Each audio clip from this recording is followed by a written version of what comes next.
Сәлеметсіздер ме, құрметті әріптестер? Мен Құрманхан Гүлбаршын, Қарағанды облысы, Абай ауданы, Тапар кенті Абай атындағы Терек мектебі бастауыш сынып мұғалімі.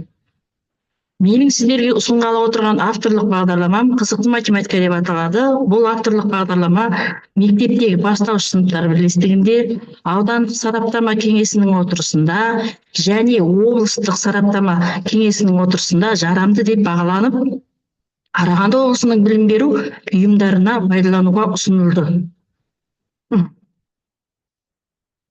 Қызықты математика бағдарламасы, мұнда бағдарламаның түсінік хаты, мақсаты мен міндеттері, өзектілігі мен маңыздылығы, күтілетін нәтиже, мазмұндық бөлік және күнтізбелік жоспар екінші сыныпқа арналған қызықты логикалық тапсырмалар, практикалық тапсырмалар, бағдарламаға арналған дидактикалық тапсырмалар, инновациялық әдіс тәсілдер және пайдаланған әдебиеттер тізімі бар.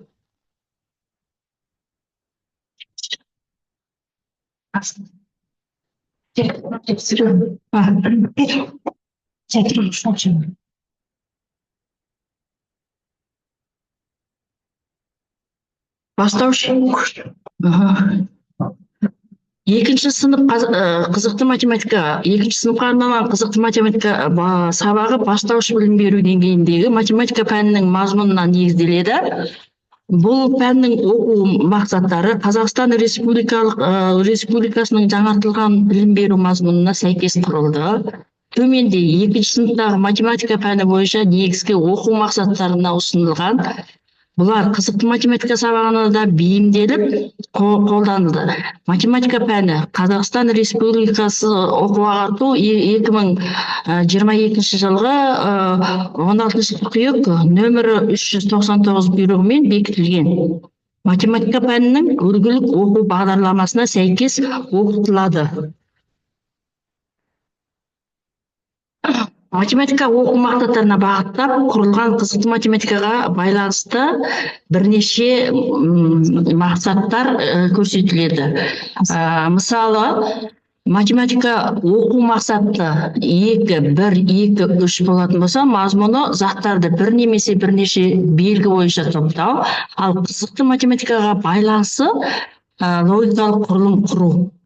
2, 3, 2, 1 қатардағы сандарды арасындағы байланысын анықтау мақсат, мынау мазмұны.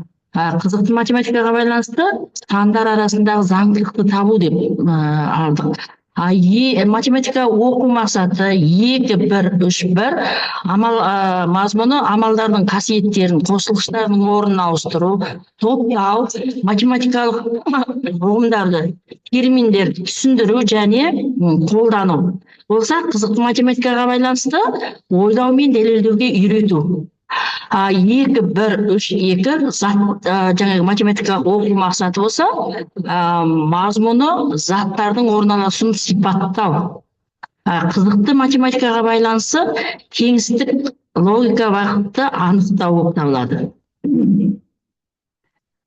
Бұл математика мен жаңағы қызықты математиканың байланысы, оқу мақсаттары, иә?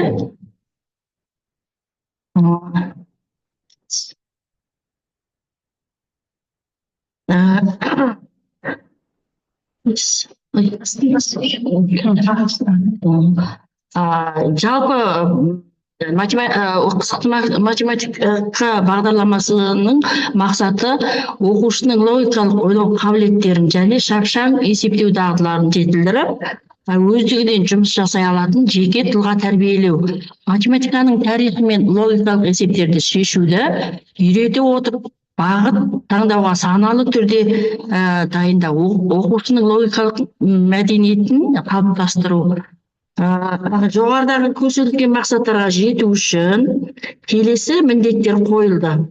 Екінші сыныпқа арналған қызықты математика бағдарламасының негізгі міндеті бастауыш сынып оқушылардың логикалық ойлауын, танымдық қабілетін, шығармашылық және проблеманы шешу дағдыларын қалыптастыру. оқушының ойын дамыту, оқушыларының назар аудару, елестету, есте сақтау, сұрыптау, ойша тұжырымдама жасау, логикалық ойлау қабілеттерін дамыту, сыни тұрғыдан ойлауды қалыптастыру, танымдық белсенділігін арттыру, осындай міндеттер берілді.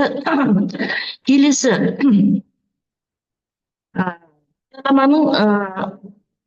мазмұны мен құрылымына келсек, бірінші күнтізбелік тақырыптық жоспар, инновациялық әдіс тәсілдер, практикалық тапсырмалар, бағдарламаға арналған дидактикалық тапсырмалар, оқу сапасы мен жетістігін бағалау әдісі кері байланыс деп алынды.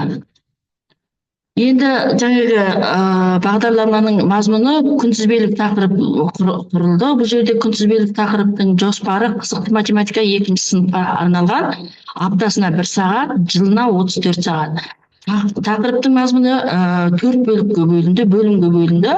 Бірінші бөлім математикалық ойындар 9 сағат, екінші бөлім фигуралар 7 сағат, үшінші бөлім есептер еліне саяхат 10 сағат, төртінші бөлім сиқырлы математика 8 сағат деп бөлінді.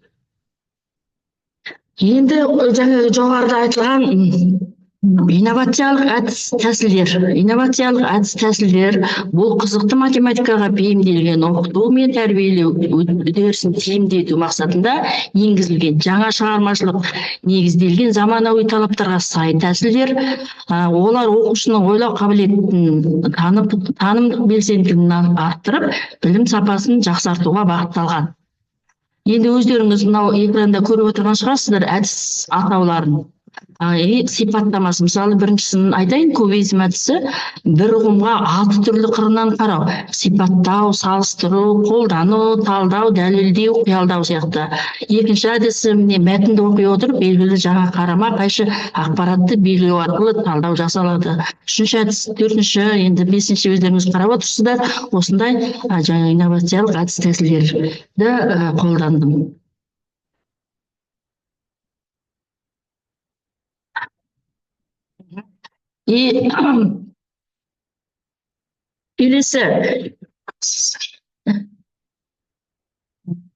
Келесі инновациялық әдіс тәсілдердің жаңағы негізгі ерекшеліктері. Бірінші, жаңашылдық, дәстүрлі әдістердің ерекшеленіп, жаңа мазмұн ұсынады. Білім алушы белсенділігі, оқушы білімді дайын күйінде алмай, өзі ізденіп, ашып, тұжырымдайды. Үшінші, сыни ойлау оқушының өз көзқарасын дәлелдеуге, талдауға үйретеді. Төртінші, құндылыққа бағытталу, тек білім беріп қоймай, өмірлік маңызы бар қасиеттерді қалыптастырады. Бесінші, топпен және жұппен жұмыс қарым-қатынасын дамытады, бірлесе шешім қабылдайды, шешім табу үйретеді. Бұл инновациялық әдіс тәсілдердің негізгі ерекшеліктері. Енді жаңа жоғарыда көрсетілді әдіс тәсілдері. Бірінші, жаңа сіздерге кубизм әдісінің геометриялық тақырыбында бір үлгісін көрсетейін. Бірінші тақырып ретінде үшбұрыш ұғымын аламыз. Кубизм әдісі үшбұрыш тақырыбында. Бірінші жаңағы сипатта, оқушы сипатта не қандай? Үшбұрыш, үш қабырғасы және үшбұрышы бар, жазық фигура, түрлі тең қабырғалы, тең бүйірлері жаңа түрлері, әр қабырғалы, тіктөртбұрышты, сүйірбұрышты деп оқушылар осылай айтады. Екінші, жаңа салыстырады басқа фигурамен, басқа фигуралармен, мысалы шаршыдан айырмашылығы. Тек үш қабырғасы бар. Төртбұрышқа қарағанда қарапайым, бірақ тұрақты әрі берік фигура деп айтады оқушылар. Үшінші, қолданады, қайда кездеседі?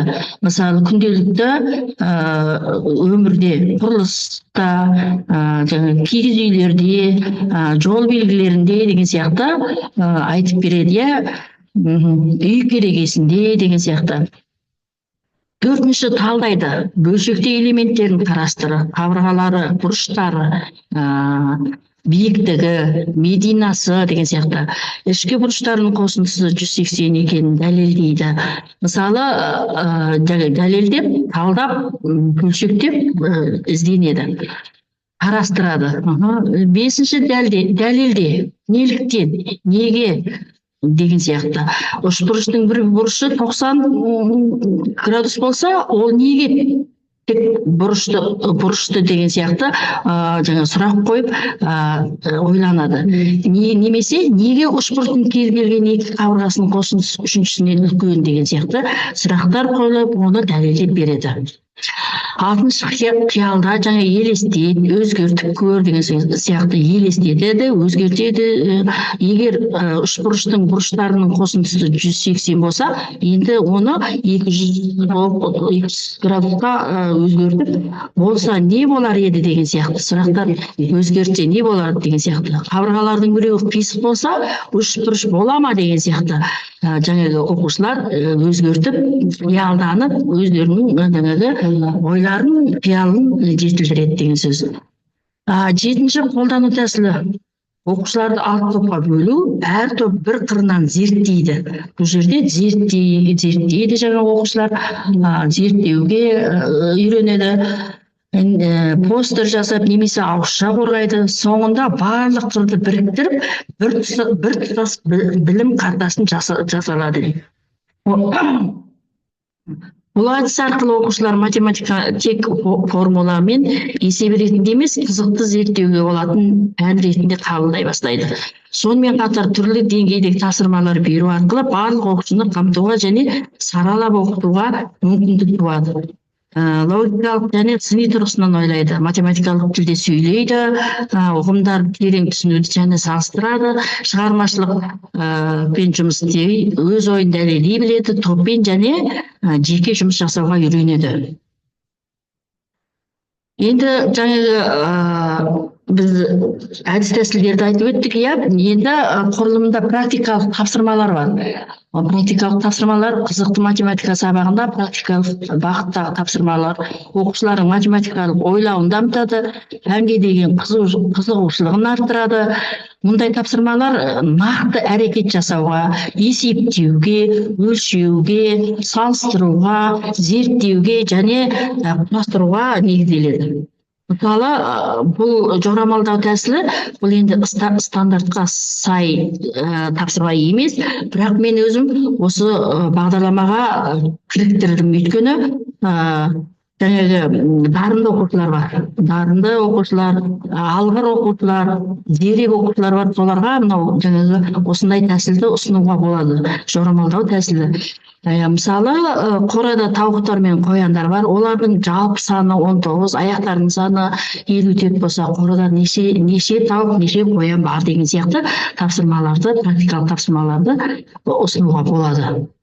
Практикалық тапсырмалардың жалғасы жаңағы бірінші геометриялық фигуралардан ой өрнек құрастыру, сауда-саттық ойыны, құрылысшы бол, айсанды жасырып тұрмын деген сияқты тапсырмаларды беруге болады. Сонымен қоса жаңағы бағдарламаның тағы құрылымында бағдарламаға арналған дидактикалық тапсырмалар. Жаңа практикалық тапсырмалар болса, бұл дидактикалық тапсырмалар. Бұл жерде оқушылардың логикалық ойлау қабілеттерін дамыта отырып, берілген шарт бойынша гүл шоғырларын құрастыру арқылы сандық заңдылықтарды анықтайды. Және ойлауын жетілдіру, құрамындағы элементтер санына қарай топтап, реттеп үйренеді. Шығармашылықпен жұмыс жасап, математикалық модельдер құрастырады. Бұл жаңағы әсіресе бастауыш сынып оқушыларына кездесетін заңдылықтарды анықтайды. Гүл шоғырларын құрастырады. Барлығы 27 гүл бар. Олардан 3 гүл және 5 гүлден тұратын гүл шоғырларын құрастырады. Барлық құрастырған гүл шоғырлардың саны неше, тең деген сияқты балаларды әртүрлі гүлден гүл шоғырын жасайды. Енді жаңағы заңдылық дедік, заңдылыққа арналған есептер міне. Осы бағдарламаға, осы жаңағы дидактикалық тапсырмалардың ішіне осы заңдылыққа арналған есептер, жаңағы бағдарламаның ішінде осы тапсырмалар бар. Мысалы, бірінші тапсырма қатардағы келесі фигура қандай, екінші тапсырма қатардағы сандар қандай заңдылықтар бойынша жасалған деген сияқты. Енді осындай тапсырмаларды көбірек берсе,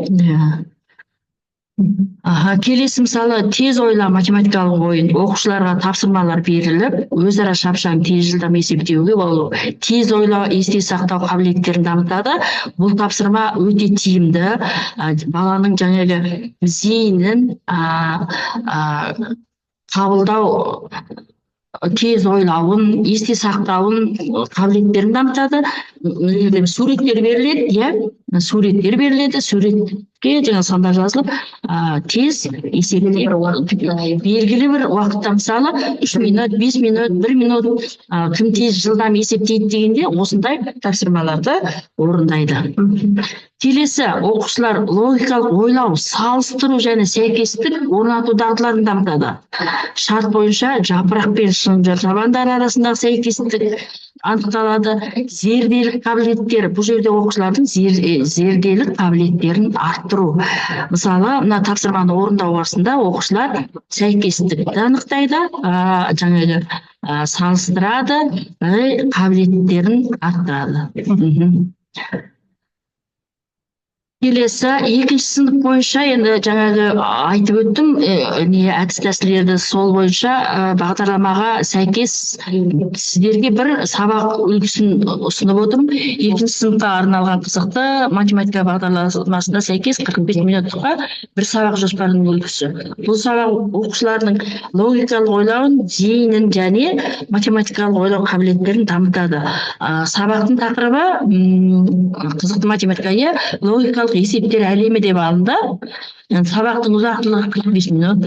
Сабақ түрі дамытушылық ойын түрінде ұйымдастырылған сабақ. Сабақтың мақсаты оқушылардың логикалық зейіні мен ойлау қабілетін дамыту, есеп шығару дағдыларын жетілдіру, шығармашылықпен жұмыс істеуге дағдыландыру. Енді осы сабақтың жаңа күтілетін нәтижесі, міне оқушылардың қарапайым логикалық есептерді түсініп, шешу жолдарын меңгереді, логикалық ойлау элементтерін пайдаланып, нақты дәлелмен жауап береді, оқушылардың есте сақтау зейінін қою және салыстыру қабілеттерін дамиды, өз шешімін түсіндіре алады, математикаға деген қызығушылығы артады. Енді сабақ құрылымы ұйымдастыру кезеңі әртүрлі тренингтер өткізем. Бірінші, осы сабаққа мен зерек баламын барлық орыннан тұрып бірге қайталайды, әр жолдан кейін қол шапалақтап немесе қимылмен көрсетеді. Қызығушылықтың ояту 5 минут. Ой қозғау, мысалы сандар сөйлейді ойынын алдым. Мұғалім оқушыларға сандармен байланысты жұмбақ не сөз тіркестерін ұсынады. Мысалы, бір саусақ қосы 4 саусақ. Кейбір оқушылар ойлап қалуы мүмкін 5 саусақ деп. Ол саусақпен қолды шатастырып алуы мүмкін. Бұл логикалық тапсырма ғой. Бір қол болады екен. Осындай бір аптада неше күн бар, 100 теңге, неше 20 теңгелік болады деген сияқты көптеген тапсырмалар осы бағдарламаның ішіне мен жазып енгіздім. Үшінші негізгі бөлімде 25 минут, бірінші логикалық есептер 10 минут, математикалық есептер 5 минут, математикалық ребустар 5 минут, кім жылдам жарысы ойындар бұл жерде 10 минут құруға болады. Енді қорытындылай келе, қорытындысы 5 минут рефлексия, мысалы баланы бағалау маған не ұнады, қай тапсырма қиын болды деген сұрақтарға ауызша жауап береді. Ең белсенді оқушыны мадақтау, марапаттап қағазбен немесе логика шебері атағымен марапаттауға болады. Бағалау, мұғалім әр оқушыны белсенділігімен жауаптарына қарай ауызша бағалайды. Мысалы, жұлдызша өзіміз күнделікті бағалаймыз, смайлик немесе символдық баға арқылы ынталандыру. Мысалы, өте жақсы деген смайликтермен. Енді бағалау критерийлері. Бағалау аспектісі бірінші логикалық есепті түсіну, критериясы есептің шартын дұрыс оқып түсіндіре алады. Екінші, шешу жолын дұрыс қолдану, критерия есепті ретімен дұрыс тәсілмен шығарады. Үшінші, бағалау аспектісі дәлел және шапшаң жауап беру, критерия уақытында дұрыс шешім ұсынады оқушы. Бағалау аспектісі оқушы өз ойын түсіндік жеткізу, критерия жауабын негіздеп түсіндіре алады. Бағалау аспектісі бесінші, сабаққа белсенді қатысу оқушы. Критерия қол көтеріп жауап береді, тапсырмаларға қызығушылық танытады. Енді үй тапсырмасын беруге болады 2 минут. Жаңағы өзім логикалық 2 есеп берем. Мысалы, одан кейін немесе ребустар құрастыруға беруге болады үйде. Өйткені әке-шешелерімен бірге қызықты орындайды тапсырманы. Оқушылардың жаңағы бағдарламада оқушылардың оқу сапасы мен жетістігін бағалау әдістері деген құрылым бар. 2-ші сыныптың қызықты математикаға бағдарламасы бойынша оқу жетістіктерін бағалаудың мақсаты, әдіс тәсілдері мен ерекшеліктері ұсынылады. Бұл жерде бағалаудың мақсаты оқушының логикалық ойлауын, танымдық белсенділігін және математикалық сауаттылығын анықтау, қызықты тапсырмалар арқылы оқушының тапқырлық, шешім қабылдау және ойды дәлелдей білу қабілеттерін бақылау, оқушыны өзіндік талқылауға, жауапкершілікке баулу және математика пәніне деген қызығушылығын арттыру. Оқыту мен оқытудың тиімділігін арттыру үшін кері байланыс беру. Бағалау мақсаттары. Бірінші, бақылау әдісі дегеніміз мұғалімнің бақылау әдісімен жаңағы бағалауға болады. Мұғалімнің рөлі тапсырма орындау барысында оқушының әрекетін бақылайды. Нені бағалайды? Ойлану уақыты мен жылдамдығы, логикалық тұжырым жасау қабілетін, тапқырлық пен дәлелдігін бағалауға болады. Енді жаңа айтылып кеткендей, бағалау әдіс тәсілдері. Бірінші, формативті бағалау, оқу үшін бағалау, оны білесіздер. Ауызша мадақтау, жарайсың, тапқыр екенсің, керемет, өте жақсы деп. Одан кейін смайликпен бағалау, көңіл күй белгілері арқылы өзін өзі бағалау, солай. Сосын жұлдызша арқылы, бағдаршам әдісі арқылы бағалау, ол формативтік бағалауға жатады. Екінші, қалыптастырушы тапсырмалар арқылы. Үшіншісі, өзін өзі бағалау және өзара бағалау. Оны өзіміз білеміз. 2 жұлдыз 1 тілек арқылы, менің жетістігім, сұрақ жауап әдісі арқылы. Нәтижесінде оқушы өзінің даму деңгейін бақылап отырады, тапсырмаларды шынайы орындайды, талпынады, қиындықты жеңуге дағдыланады және жетістікке ұмтылады. Жаңа айтып өткендей, бағалау ерекшеліктері болады. Бірінші, жас ерекшелігіне сай жұмсақ бағалау дейді.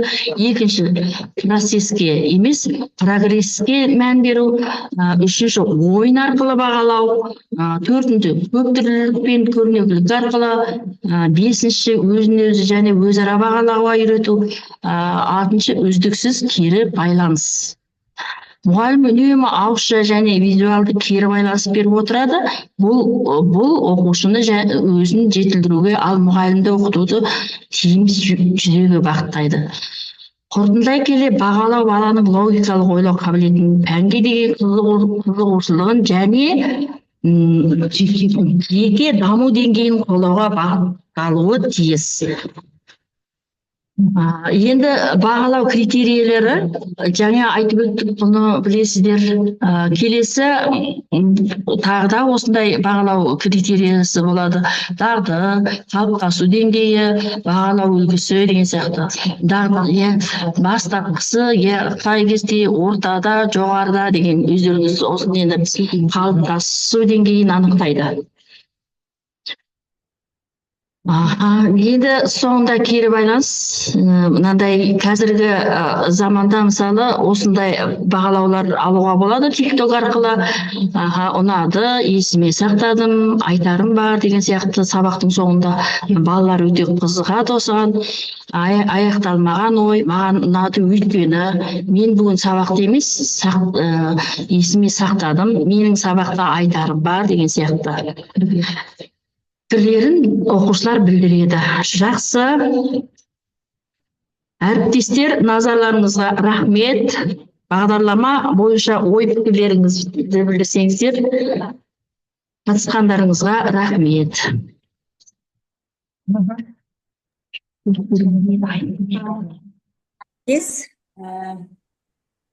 Қызықты математика 2-ші сыныпқа арналған бағдарлама, иә?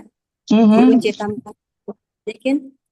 Мазмұны жағынан болсын, құрылымы жағынан болсын өте ұнады. Жаңағы тапсырмалардың бәрі талапқа сай, жеңілден қиынға деген принциптарды нетеді екен, дәріптейді екен. Сонымен ең бастысы жаңағы сіздің бағдарламаңыз жасалған оқу бағдарламасының мақсаттарына сәйкестендіріліп жасалған екен. Сосы өте басты нәрсе ғой ол. Рахмет. Тамаша, өте жақсы қоржыныма алдым. Екен. Жақсы, рахмет. Бізге жіберсеңіз, қуанар едік. Рахмет. Сәлеметсіздер ме, құрметті әріптестер? Сәлеметсіздер. Мына құрылған бағдарламаларыңыздың мазмұны, құрылымы өте жақсы жазылған екен. Барлығы да түсінікті, ішінде барлығы да қамтылған. Тапсырмаларыңыз да, бағалауларыңыз да барлығы сәйкес келіп тұр. Жаңағы айтып өткендей, менде қоржыныма қаншама заттарды алдым десем болады. Сіздерге үлкен рахмет. Алғысымды білдіремін. Рахмет. Өте жақсы, рахмет. Гүлбаршын мұғалім, рахмет бөлісіп атқан бағдарламаларыңызға. Ой бөлісіп, тәжірибеңізбен алмасып отырғаныңызға рахмет. Бағдарламаңыздың құрылымы, көрсетіп отырған, бөлісіп отырған ойын түрлерін бәрін өзіме түртіп алып, болашақта өз тәжірибемде қолданам деген үміттемін. Сізге үлкен рахмет, жұмысыңызға сәттілік. Жақсы, рахмет.